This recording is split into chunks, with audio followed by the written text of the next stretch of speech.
All right, good morning, ladies and gentlemen. Good morning, good evening, good afternoon. That depends on when you're getting this video.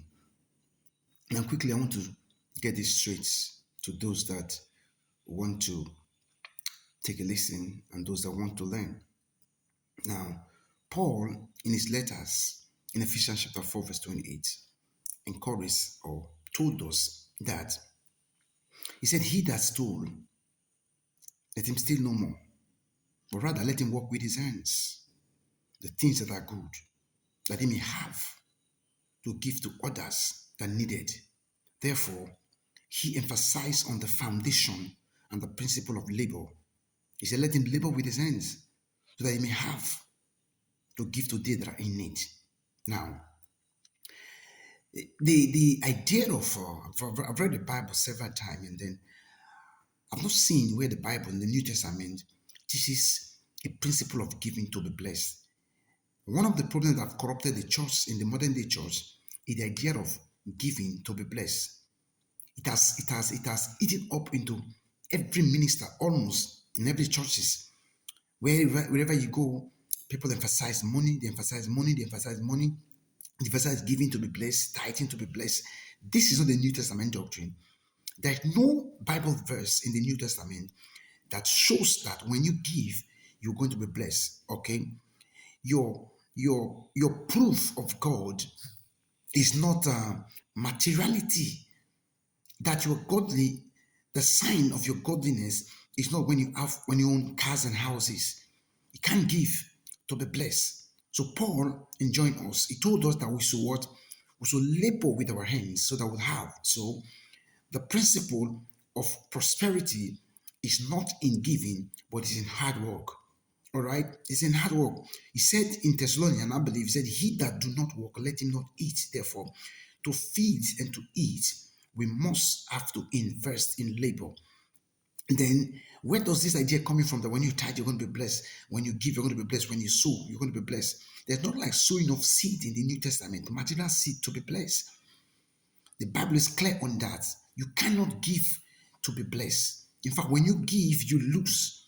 Because in giving, you give out what you already have. So in giving, you experience loss, not abundance. Now, if a man's validation of God is materiality, if the godliness that a man has is determined by how much of wealth he has, the thing is clear. Elon Musk must be the most godliest man we'll see on the earth because he's the wealthiest man on the earth. If giving or if godliness is determined by your act of materiality, then Elon Musk will be the most godliest man because he's the richest and the wealthiest man on the earth. But let me tell you this thing: for you to amass wealth, you must have to invest, and you must have to out of the labor. That's where blessings comes. But God does not bless a man because he gives. Giving is not a requirement for blessing. You cannot give to be blessed.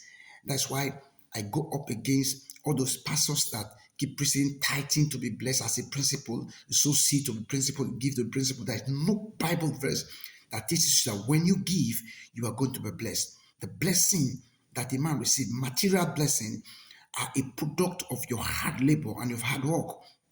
When you invest and when you labor hard, you have money, but money doesn't come by giving. It doesn't come. And when a man has houses and cars, that is not the validation that is working with God. Godliness is not dependent, or your godliness is not it's not when you have food to eat, when you have houses and when you have cars. No, godliness is shown in your knowledge of God and knowledge of Christ that you display. The amount of the knowledge of God that you have is what determines your godliness, not by the amount of money you have in your bank account. If it is by money, then we should worship Elon Musk because as the world's first trillionaire on the earth, and he does not tithe, he does not sow seed. Sowing of seed is a scam in the modern day church. Tithing is a scam, it's a way of stealing from gullible members. There is no Bible verse that shows in the New Testament that when you tithe, you're going to be blessed. Tithing is an Old Testament commandment that comes with the Levitical priesthood. Under the new era, Nobody permits anybody to tithe. That's why Jesus didn't tithe. He didn't ask anybody to tithe. The apostle never tithed. They never asked anybody to tithe because tithing ended with the Levitical priesthood. The day the Levitical priesthood end, that's the day tithing end. In Hebrews chapter 7, the Bible says, if the law is passed, he said there's a need that another that okay, if the priesthood has passed, he said there's a need that the laws will pass. And therefore, we are functioning under a new priesthood, which is Christ, and we are functioning automatically under a new covenant. In that new covenant, there is no demand for tithing because there is no priest, there is no temple where a priest has to go there and be offering blood sacrifice so that he could eat. This is New Testament. This is a faith era. We don't need to give tithes because who are we giving the tithe to? The tithe was a product of the Levitical priesthood. And now we have no Levite, we have no temple, and that's why there's no need to tithe. And remember, tithing does not bring a blessing. It is when you invest that blessing comes.